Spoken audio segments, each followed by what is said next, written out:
তার মানে এই পুরুষ কুকুর মহিলা কুকুর বলতেছে আই লাভ ইউ, আমি তোমাকে ভালোবাসি।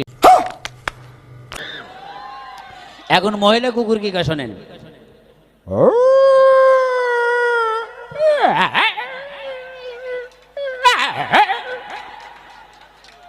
উনি বলতেছে আই হেট ইউ, আমি তোমাকে ঘৃণা করি।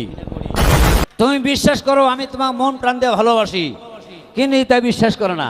তখন মহিলা কুকুর যায় কয়, তার মানে তুই থেকে সর। যখন সারবেন না পারে তখন এমন कैसा लगा मेरा मजाक?